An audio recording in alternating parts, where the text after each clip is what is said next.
بەڕێوەبەرانی ئازیز و خۆشەویست، جوانترین و گەرمترین سڵاوێمە بەڕێوەبەرانی تەلەڤیزیۆنی پەرتۆ تەلەڤیزیۆنی حیزبی حکمەتیستان پێشکەش لە خدمەتانەوەم بۆ پێشکەشکردنی بەرنامەی ئوخوتوی تەلەڤیزیۆنی پەرتۆ. لەم بەشە لە بەرنامە هاوڕێ ئیبراهیمی باتمانی ئەندامی کۆمیتەی کوردستانی حیزبی حکمەتیستمان لەگەڵە قسە و باسەکەین سەبارەت بە دوای ڕاپەڕینی ئینقلابی 57 خەڵکی ئێران دەور و نەقشی مزدوران و بەکرێگیراوان و بە قەولی مەعروف کە ئیسلامیەکان خۆیان دەڵێن پێشمەرگانی موسڵمان و لە کوردستانە پێیان دەڵێن جاش و خۆفرۆش، دەور و نەقشی ئەوانە لە کوردستان بە تایبەت بۆ تاشیمی سیاسەت و دوشمنایەتی کە جمهوری ئیسلامی لەگەڵ خەڵکی ڕاپەڕیوی ئێران و بە تایبەت خەڵکی کوردستان کە هەر لە ڕۆژانی سەرەتای ئینقلاب و دژ بە جمهوری ئیسلامی و هاتنی قەوانینی زدی ئینسانی و زدی ژن و زدی مدرنیەت و ئازادیخواهی دەیانزانی ئەم حکوومەتە ئیسلامی حکوومەتێکی چەپەڵ و کەسیفە و جمهوری ئیسلامیش لەمە غافڵ نەبوو کە لە کوردستان مزدوران و مسلمانان و ئەو کەسانەی کە تەعەسوبیان هەیە و وەکو جمهوری ئیسلامی بیرەکەنەوە دژ بە ئینسانیە، دژ بە ئازادی، دژ بە منداڵ، دژ بە ژن لەو کۆمەڵگایە کۆیکردنەوە ئیمکاناتی لێختیاردانە و سازمانیدان بۆ تاوتوێکردنی ئەم مەسەلە و دەور و نەخشی پێشمەرگانی مسلمان یا بە ئیسلاحی کوردیەوانەی کە پێیان ئەڵێن جاش و خۆفرۆش داوت مەکرۆ لە هاوڕێ ئیبراهیمی باتمانی قسە و باسەکەین سەبارەت بەم مەسەلە. هاوڕێ ئیبراهیم ئەگەر دەنجی بنەبیسی زۆر بەخێربێ بۆ ستودیۆی تەلەڤیزیۆنی پەرتۆ. بەڵێ دەنگی وێ بسم و سڵامەگەینم بە بینەرەکان عەزیزیش.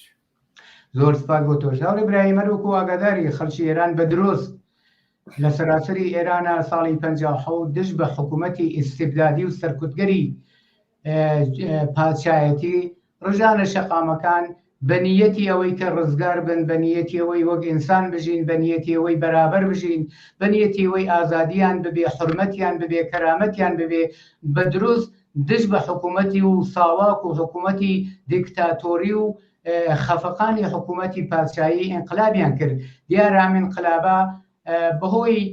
کەم تەجروبەی خەڵک، نەبوونی جەریاناتی سیاسی و ڕۆشنبین و کۆمۆنیزە و دەورەدا بەبێ ڕاهەبرا و لە تەریقی سازمان سیا و دەوڵەتای غەربی و لە ڕاسی ئەمریکا ملیاردها دۆلار خەرجیەوە کرا کە ئەمە ئینقلابە لاڕێدا بیبن و ئەو جۆرەی کە دەبینین 43 ساڵە جمهوری ئیسلامیان بەو کۆمەلگا تەحمیل کرد و ئەمە تا ئەمڕۆ کەش خەڵکی ئێران 43 ساڵە مبارزاکەن، تەلاشەکەن بۆەوەی بەو خاست و ئارزوو و ئەمیالانەی کە 43 ساڵەوە پێش لە ساڵی 57 تا بوویان تەحققی ببن. لەم رابطە مشەخەسەن جمهوری ئیسلامی بە قودرەت گەیشت بە جمهوری ئیسلامی بۆ سەرکوتی ئەم ئینقلاب و ئەم ئازادیخاییە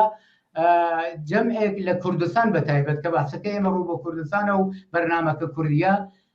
ئەیدەیەکی زۆر کە ئەو کەسانەی وەکو جمهوری ئیسلامی منفعەتیان بوو دوا کەوتوو بوون، زدی ئازادی بوون، زدی بەرابەری بوون، زدی ژیان و کەرامەت و حورمەتی ئینسانی بوون،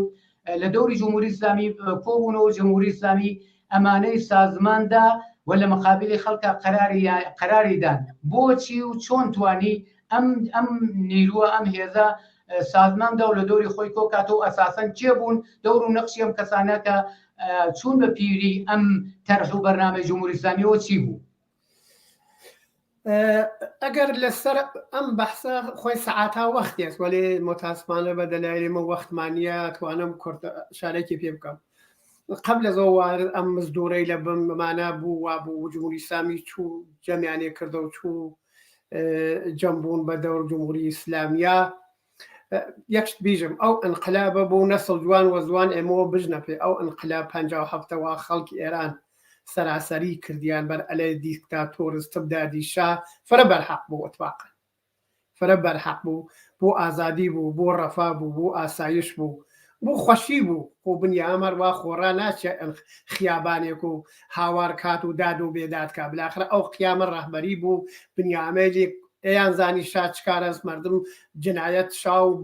ژاندارمەری و ساواک و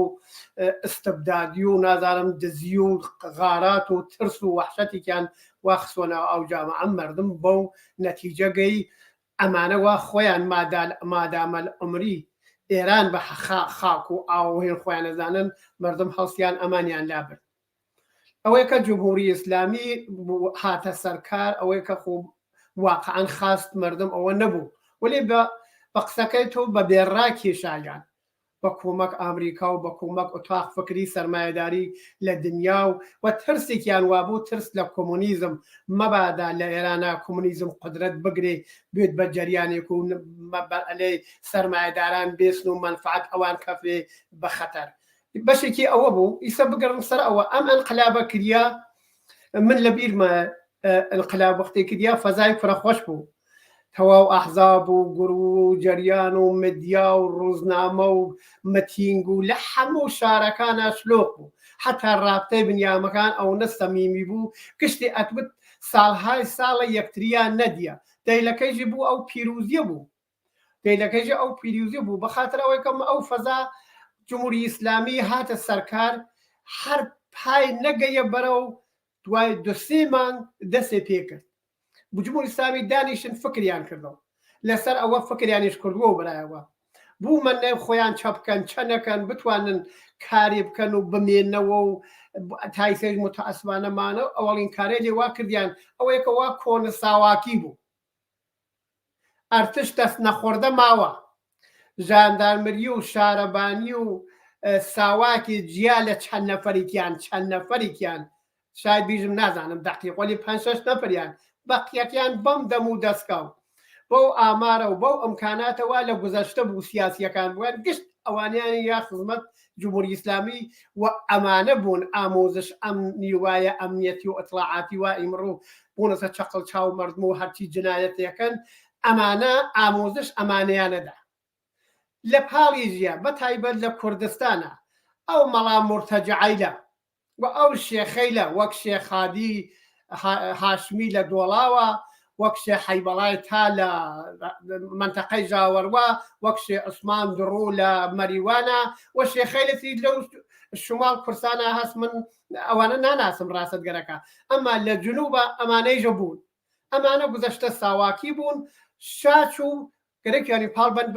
پاڵیاندا بە جمهوری ئیسلامیە لە گشتی مهمتر و سازمان یافتەتر لەو دەورانە ئەحمەد موفتیزادە بوو ئەم ئەحمەد موفتیزادە بوو لە ئەسڵا لە کوردستان ئێرانە دوای ئەنقلاب ئەنا خۆ مزدوری و جاشی و هەمووی هەمیشە هەر بووە تا تەبەقات بووە تا زاڵم بووە چو دەوران بەردەداری چو دەوران ئەرباب و ڕایەتی تا سەرمایەداری هەمیشە مزدور هەر حکوومەتی تعدادێک مزدور جەمەکاتە و ئەیان سێنی بە پۆڵ هەرچی کاریانێ پێکەن و ئەمانیش بوو منفعەت خۆیان و بوو پۆڵ خۆیان و بوو ئەمکانات وەمانە ئەو کاریەکەن لە کوردستانە ئەم ئەتفاقی ژەکە ئەتفاقێک سیاسیش بوو بمان ئایواقەکەی موفتیزادە مەکتەب قورئانیەکان ئەمانە لە سنەیە و لە مەریوانە پایگایان بوو ئەم مەکتەب قورئانی لە جەنگ 24 ڕۆژە جمهوری ئیسلامی ئێران وەختی حەملەی کردە کوردستان و حتا بەرای جەنگەکەیش ئەمانە کامران شان بە شان جمهوری ئیسلامی هاوکاریان کرد و تعدادێکیان مستەلەح کرد بەناو پێشمەرگەی موسڵمان یعنی وەختی تماشامە من یەک چەندانێکیان ئەناسم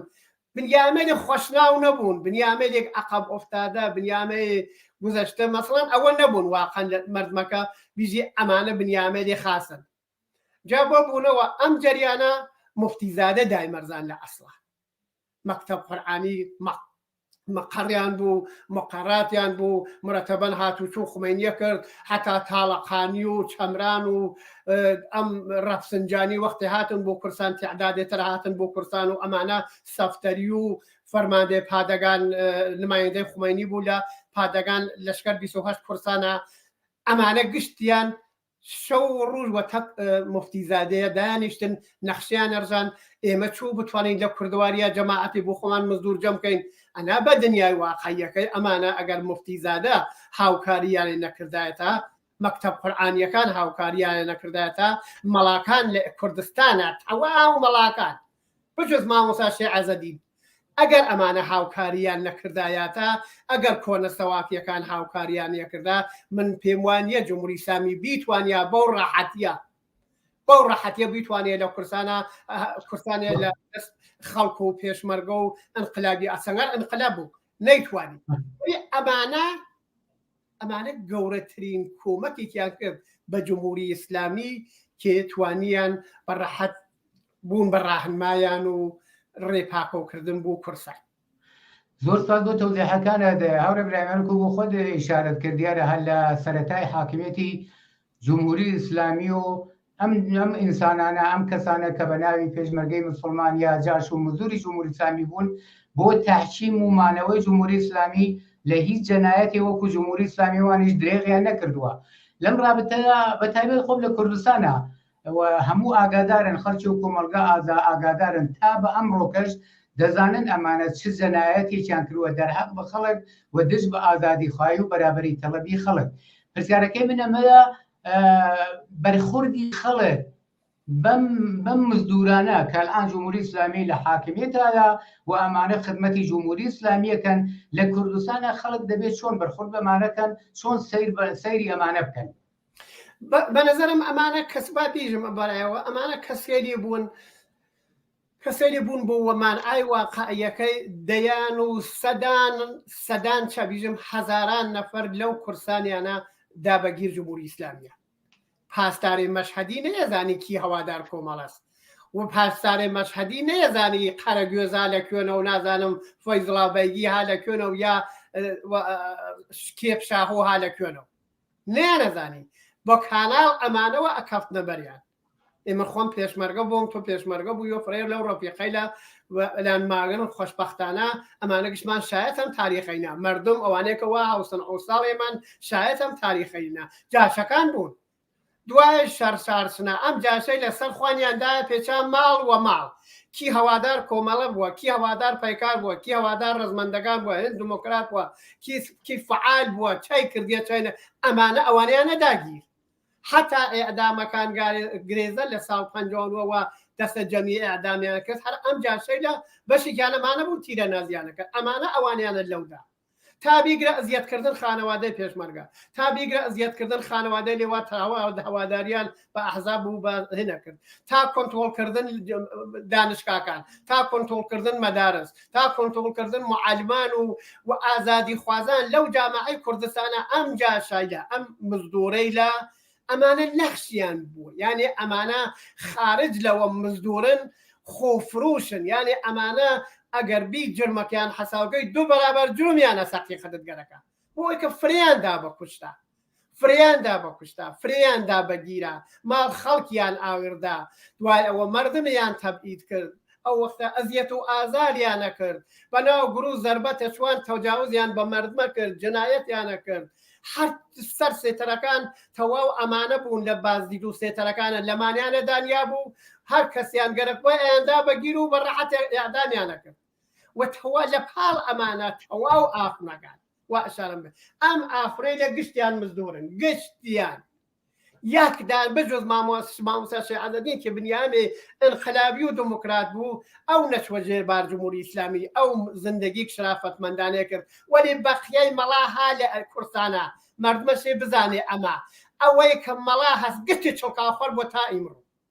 تا ئیمڕوو جنایەتیان کردی لە پاڵ جمهوری ئیسلامیە لە پاڵ جنایەتەکانە ئەو هەموو ئیعدام کردیا ئەو هەموو وا کوێر بوو ئەو 50 نەفەر مەهاباتەوە ئیعدام کردیا و هاوڵیانە تەلەڤیزیۆن بوو تۆقانن مردم نیشانیاندا لە ساڵ 58 و قەتڵعام قارنا و قەڵاتان وەدە جمهوری ئیسلامی کردیا ئەم ئاخونەی لە گشتیان هاوکار جمهوری ئیسلامی بوون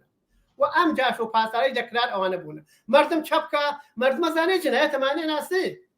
مردم هیچ تعرفێکی نییە. زۆر سپاس هەورێ برایم بۆ تۆزیحەکانت دیارە لە تەواوی ئەو ماوەی 40 چەند ساڵەیە ئەمانە ئەم پێشمەرگە مسڵمانانە کە لە کوردستانە پیانەڵێن جاش شان بەشانی جمهوری ئیسلامی دژی خەڵک جەنایەتیان کردووە بەڵکی زیاتر لە جمهوری ئیسلامی چون هەر وەکو تۆ باسە کە جمهوری ئیسلامی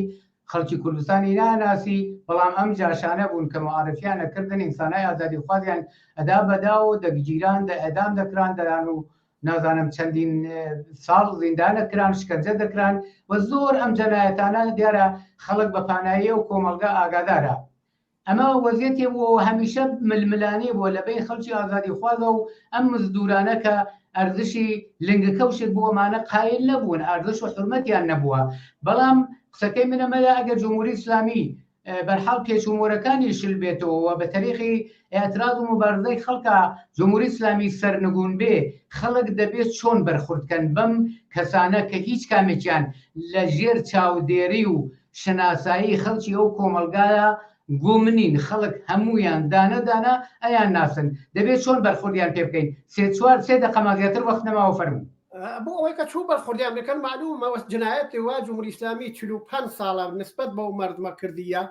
فەقر و فەلاکەت و گەرانی و بێکاری و کوشتن و نەداری و هەناسە سەردی و ئیعدام و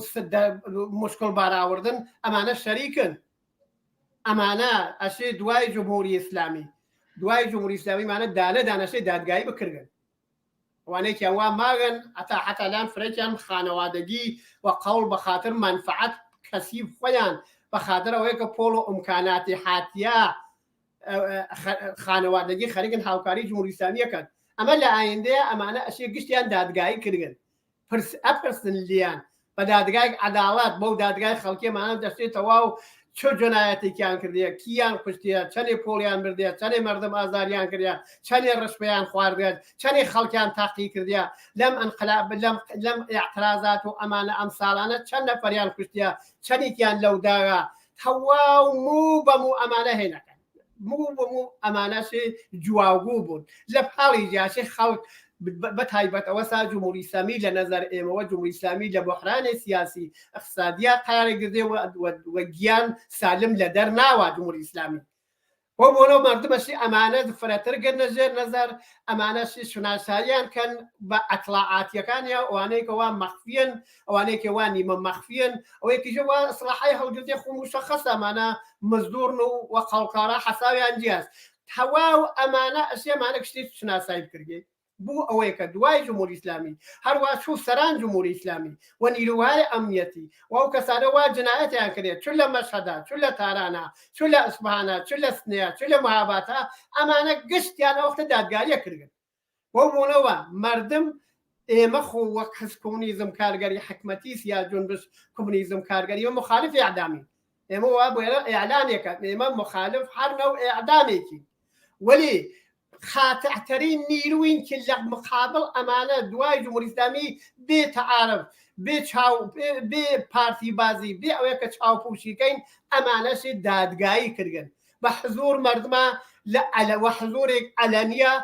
وەکیل خۆیانیانی جەست وەلی دادگاییانێکم بزانین 45 ساڵە ئێوە چۆ جنایەتەکە لێ مرتەکەب بوونە بۆ هاوکاریتان کات جمهوری ئیسلامی کرد بۆ جوانەکانتان کور کرد بۆ ئەو هەموو کەسانە دابە ئێدامە بۆ سەرتان لە هەرچی خانەوادە شێوان هەرچی بەدبەختیە بۆ ئێوە چۆنە پاڵ جمهوری ئیسلامی ئەمە ئەشی جواگوو بن فقط یەک نکتە مەس ئاخر نکتەکەم یەک شەنس ماوە ئەگەر ئەو شەنسیانە عاقڵ بن بە نەزەر من ئایشەی ئەتوانن خوان کێشن بە دواوە و خەڵک ئەتوانێت بە قەڵ کاورا گوزەشتێکیان لێ بکە زۆر سپاس بۆ تەوزیحەکان و بۆ بەشداری لەم بەشە لە بەرنامە ڕۆی تەلەڤیزیۆنی پەرتۆدا هاوڕێبرامی باتمانی بینەرانی عەزیز و خۆشەویست هاتینە کۆتایی ئەم بەشە لە بەرنامەی ڕۆی تەلەڤیزیۆنی پەرتۆ داوەتەکەم بینەری ئیدامەی بەرنامەکان بن کات و ساتێکی خۆشتان بۆ ئارەزووەکەم لە هەر کوێهان ساخ و سڵامەت و